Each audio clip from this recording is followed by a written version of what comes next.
Assalamualaikum warahmatullahi wabarakatuh. Sahabat muslim yang dirahmati Allah subhanahu wa ta'ala, terdapat sebuah riwayat yang menjelaskan doa seseorang tidak terkabul akibat melakukan perbuatan haram. Hal ini bisa menjadi pengingat agar sebelum berdoa, muslim tidak melakukan perbuatan yang diharamkan oleh Allah subhanahu wa ta'ala. Sebagaimana yang diriwayatkan dari Abu Hurairah radhiyallahu anhu dari sabda Rasulullah sallallahu alaihi wasallam, sesungguhnya Allah subhanahu wa ta'ala baik, tidak menerima kecuali yang baik, dan sesungguhnya Allah memerintahkan orang mukmin sebagaimana memerintahkan kepada para rasul. Allah subhanahu wa ta'ala berfirman yang artinya, wahai para rasul, makanlah dari makanan yang baik-baik dan kerjakanlah kebajikan. Sungguh aku maha mengetahui apa yang kamu kerjakan. Quran Surat Al-Mu'minun ayat 51. Hal serupa juga dijelaskan dalam Surat Al-Baqarah ayat 172. Kemudian Allah subhanahu wa ta'ala menyebutkan seseorang yang melakukan perjalanan jauh dalam keadaan kusut dan lusuh, sambil menengadahkan tangannya ke langit. Wahai Tuhanku, wahai Tuhanku. Sementara itu makanannya haram, minumannya haram, pakaiannya haram, dan diberi makan dengan yang haram. Bagaimana mungkin doanya dikabulkan?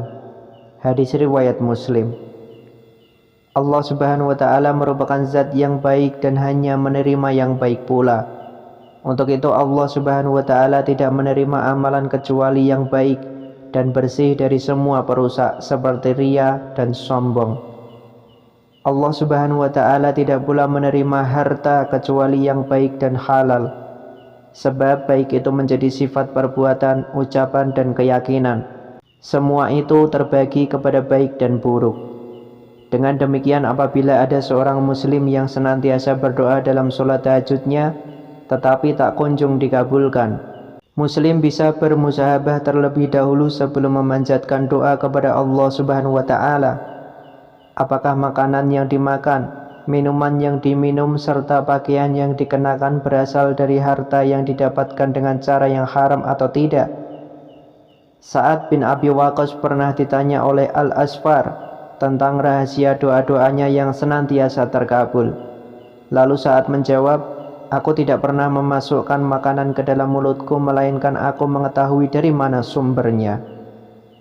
Dari berbagai penjelasan di atas, sudah sepatutnya seorang muslim untuk mencari rezeki dengan cara yang halal agar terhindar dari perilaku subhat.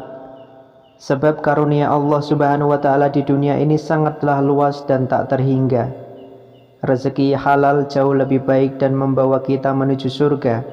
Sementara itu rezeki haram hanya akan membawa kesengsaraan menuju neraka sebagaimana dijelaskan.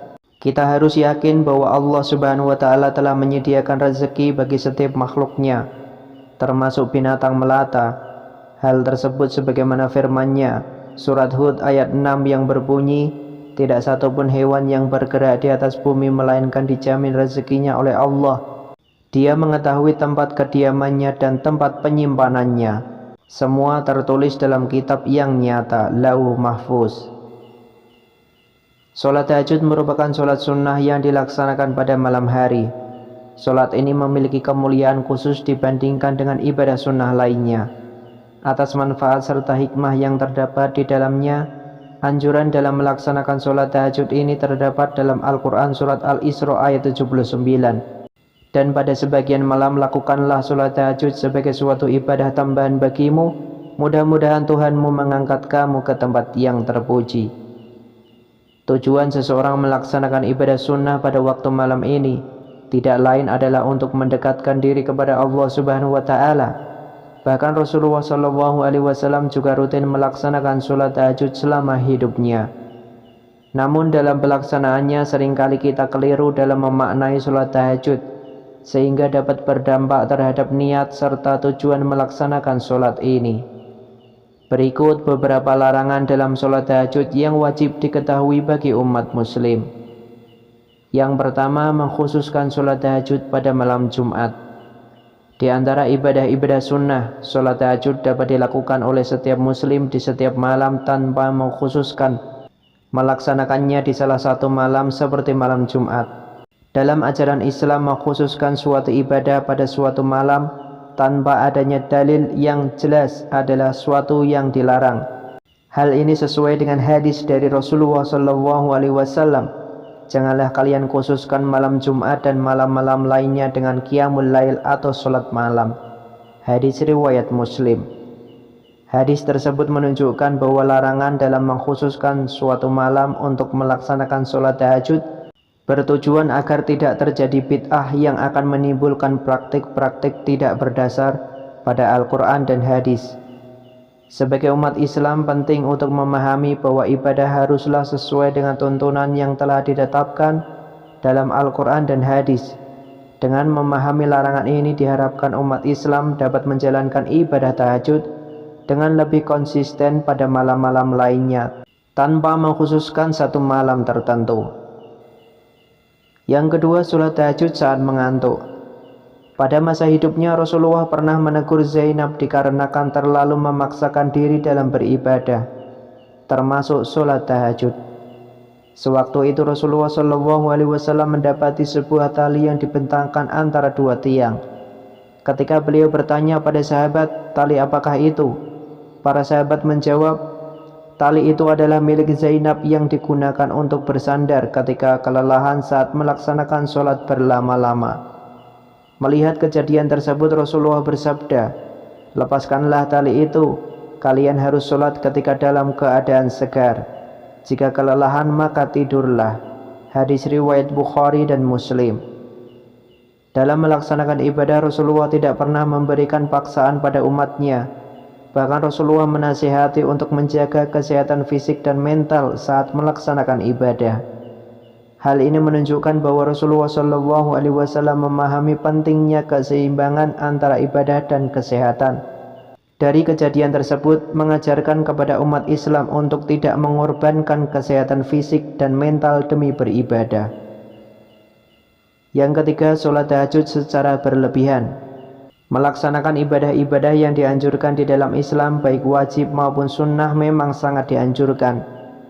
Akan tetapi ketika ibadah tersebut berlebih-lebihan, ternyata tidak diperbolehkan oleh Rasulullah SAW. Dalam hadis yang diriwayatkan oleh Bukhari dan Muslim, Rasulullah berkata, "Demi Allah, akulah yang paling takut kepada Allah dan paling bertakwa kepadanya di antara kalian. Tapi aku kadang berpuasa dan kadang tidak.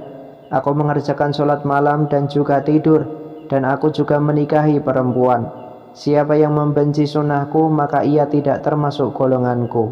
Peringatan tersebut disampaikan oleh Rasulullah untuk menegaskan pentingnya menjalankan keseimbangan ibadah dunia maupun akhirat. Meskipun sholat tahajud adalah amalan yang sangat dianjurkan, mengabaikan kesehatan fisik dan kebutuhan lainnya dengan bertahajud semalaman setiap hari yang tidak diajarkan oleh Rasulullah SAW.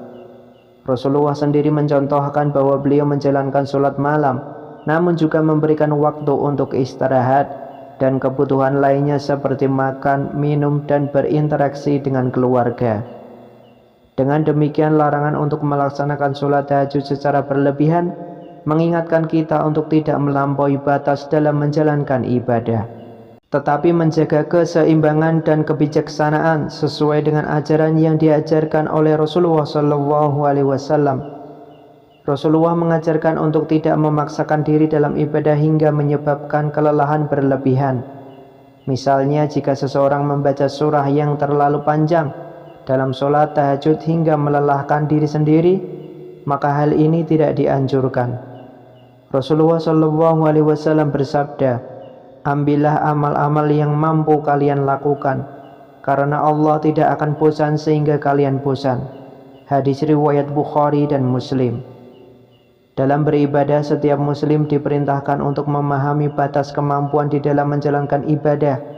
Meski membaca surat panjang dianjurkan saat sholat tahajud, hal tersebut juga harus sesuai dengan kemampuan serta kondisi fisik masing-masing. Ketika seseorang terlalu memaksakan diri hingga menyebabkan kelelahan, ini akan mengurangi kualitas ibadah dan kekhusyukan dalam berdoa. Yang keempat, sholat tahajud tidak konsisten. menjalankan ibadah dengan tidak konsisten seperti mengerjakannya pada beberapa waktu dan meninggalkannya secara tidak teratur dapat mengurangi keberkahan dan manfaat spiritual yang diperoleh dari ibadah tersebut. Rasulullah memberikan perumpamaan tentang seorang yang awal rajin dalam menjalankan sholat tahajud, namun kemudian meninggalkannya. Terdapat dalam hadis beliau yang berpesan pada Abdullah bin Amr bin As, "Wahai Abdullah, jangan kamu seperti si fulan ini. Dulu ia rajin sholat malam, lalu sekarang ia meninggalkan bangun malam." Hadis riwayat Bukhari dan Muslim. Pesan yang diberikan Rasulullah pada Abdullah bin Amr bin As ini menjadi pelajaran bagi umat Islam untuk tetap konsisten dalam menjalankan ibadah, karena konsisten menjadi kunci untuk meraih keberkahan dan keutamaan dalam beribadah. Ada orang yang sebelumnya rajin melaksanakan sholat malam dan tahajud, namun sekarang setelah itu meninggalkannya. Mereka hanya mengingat sholat tahajud dalam kondisi susah atau menghadapi masalah saja. Sedangkan ketika dalam keadaan lapang, senang atau bahagia, mereka lupa untuk melaksanakan sholat tahajud. Hal ini tidak dibenarkan dalam Islam.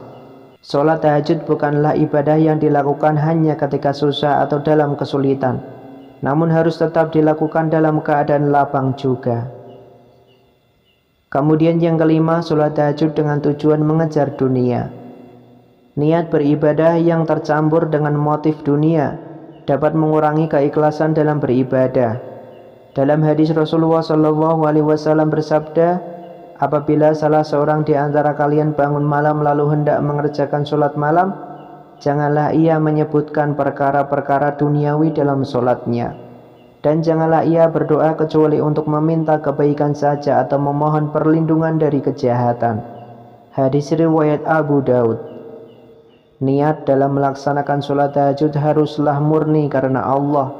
Tidak ada larangan untuk berdoa serta meminta apapun kepada Allah saat beribadah. Namun alangkah baiknya ketika menghadap kepada Allah, seorang muslim tidak hanya meminta perkara duniawi, tetapi juga meminta kebaikan di akhirat. Rasulullah SAW bersabda, "Sesungguhnya setiap amal itu tergantung pada niatnya, dan sesungguhnya seseorang akan mendapatkan sesuai dengan apa yang dia niatkan." Hadis riwayat Bukhari dan Muslim. Kemudian yang keenam, sholat tahajud tapi meninggalkan kewajiban lainnya. Islam mengajarkan keseimbangan dalam menjalankan dan tanggung jawab dalam keluarga serta kewajiban bekerja. Jika seseorang terlalu sibuk dengan ibadah malam sehingga mengabaikan tanggung jawab kepada keluarga, maka hal ini tidak dibenarkan. Dalam bertanggung jawab terhadap keluarga, Rasulullah SAW pernah bersabda, "Sebaik-baik kalian adalah yang paling baik kepada keluarganya, dan aku adalah yang paling baik kepada keluargaku." Hadis riwayat Tirmizi. Sholat tahajud sangat dianjurkan, namun hal itu tidak boleh mengganggu kewajiban lainnya, seperti mencari nafkah untuk keluarga. Meskipun ibadah tahajud memiliki keutamaan yang besar, namun tidak boleh dilakukan dengan mengorbankan kewajiban dan tanggung jawab lainnya, terutama terhadap keluarga dan pekerjaan. Yang ketujuh, sholat tahajud dengan tujuan menyebarkan kesombongan dan ria. Sholat tahajud salah satu ibadah yang paling rentan terkena ria. Seorang hamba mungkin bangun di malam hari untuk sholat bukan karena Allah Subhanahu wa Ta'ala, tetapi karena ingin dipuji oleh orang lain. Ini menjadi peringatan bahwa larangan dalam ibadah tahajud juga meliputi upaya menjaga niat yang ikhlas semata-mata untuk Allah. Ria atau kesombongan adalah penyakit hati yang dapat merusak keikhlasan dalam beribadah. Penting untuk menjaga keikhlasan dalam beribadah, termasuk dalam melaksanakan sholat tahajud. Ibadah yang dilakukan dengan niat ikhlas semata-mata untuk Allah akan mendapatkan pahala yang besar di sisinya. Oleh karena itu, menyebarkan kesombongan dan ria dalam melaksanakan tahajud adalah tindakan yang tidak dianjurkan dalam agama Islam. Itulah hal-hal yang tidak boleh dalam melaksanakan sholat tahajud. Wallahu a'lam bishawab. Semoga bermanfaat. Wassalamualaikum warahmatullahi wabarakatuh.